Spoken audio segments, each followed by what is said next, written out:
where they take off, fly and land without touching the controls of the aeroplane.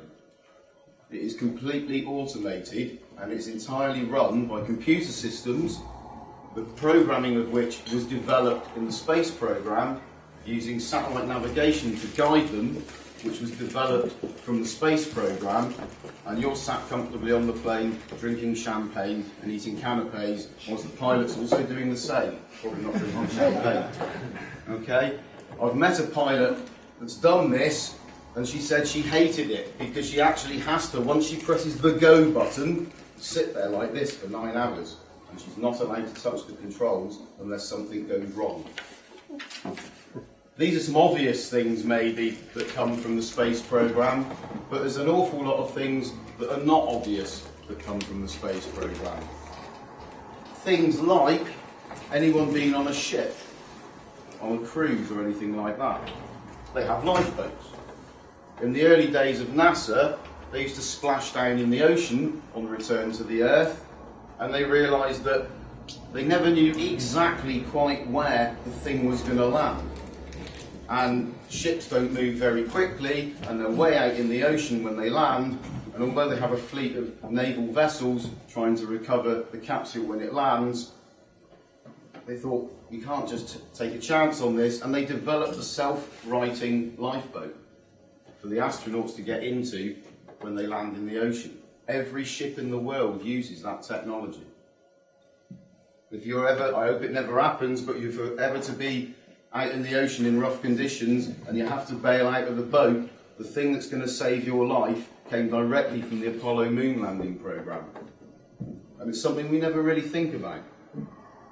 Other things that come from it, they're so diverse and so varied that it's almost beyond belief.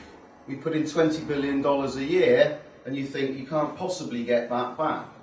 NASA holds over 6,000 patents for individual pieces of technology. The Dust Buster vacuum cleaner is a good example.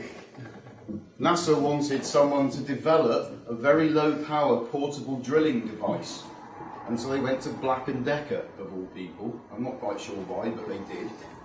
And they gave them a big lump of money to develop portable, rechargeable powered, motorized instruments. And they did it, and they made a drilling device, and it had to go down drill down several feet and take samples. And Black & Decker managed to license the technology that they developed, and they came up with the Dust Buster, which you can use to hoover all the kids' crumbs out of the seats of your car. But there's many more important things than that.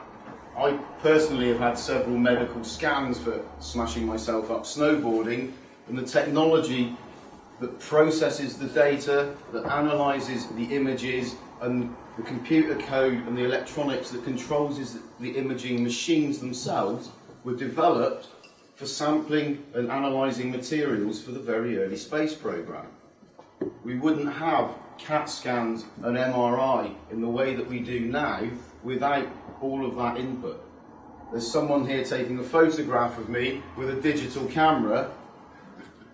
The imaging technology in that digital camera was developed for the Voyager spacecraft that went on a grand tour of our solar system. That's not one of its images, but went on a grand tour of our solar system and sent back millions and millions of images of most of the planets, quite a few of the moons of Jupiter and Saturn, and is still running to this day. It was sent out in 1972.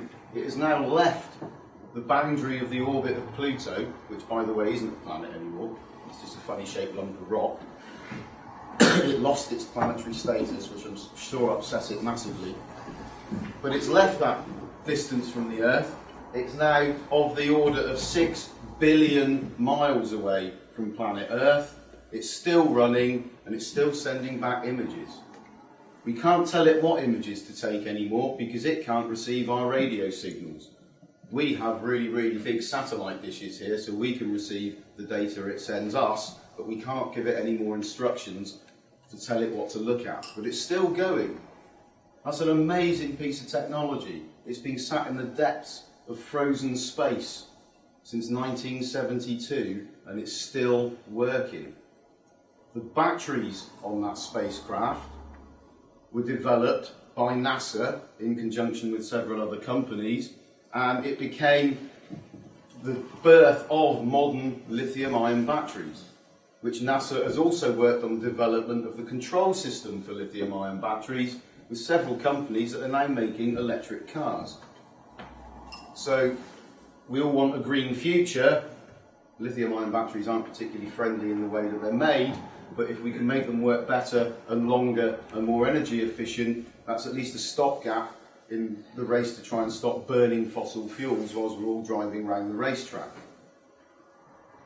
There are some fun things that come from the space program as well. A more recent development that anyone here, although you all look a bit too old and sensible, I don't mean that in a rude way, but anyone here that's into computer games, the GPS tracking system they use in Formula One race cars, someone had the bright idea that, well, hang on a minute, if we refine this so it's a bit more accurate, we can upload all of the telemetry from a Formula One race car in real time, its speed, its acceleration, its braking, its cornering forces, exactly where it is on the track, via the internet, which wouldn't exist without the space program, and you can sit at home on your PC and race Lewis Hamilton in real time in a Formula One race on your computer. This has already been tested and it works. They had about 100 gamers at one of these big things where they all bring their computer to a big hall and plug them in to try it out. It's only in a beta version at the moment because we're actually waiting for the European version of SatNav, of global positioning, which is going to be much more accurate than the US civilian version that we all use at the moment. It's not ready yet, it's not been launched yet, it's in development, and give it a few years, you'll be able to sit there on a Sunday afternoon and race the Formula One drivers from the comfort of your own armchair. Excuse me. So, we get some fun things, we get some useful things, and we get some really, really important life-saving things. The materials developed to make spacesuits for the space program are very complex, multi-layered polymer materials, and they are used in all sorts of things. We use them to make suits for when you go out in the Gulf War or whatever, and there's chemical weapons and things like that. They're called NBC suits. The materials developed from spacesuits are used to make these protective suits.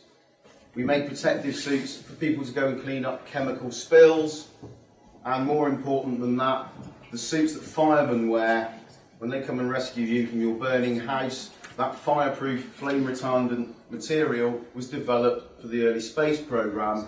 It was actually driven by a horrible disaster where 3 astronauts were burnt alive inside their capsule on the launch pad in the very early days of the moon missions.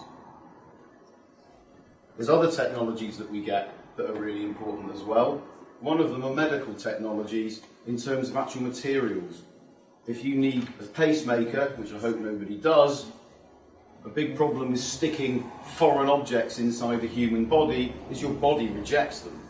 Anyone that's ever had a splinter knows that. It goes all septic and horrible, and unless you take the splinter out, it's not very pleasant at all indeed.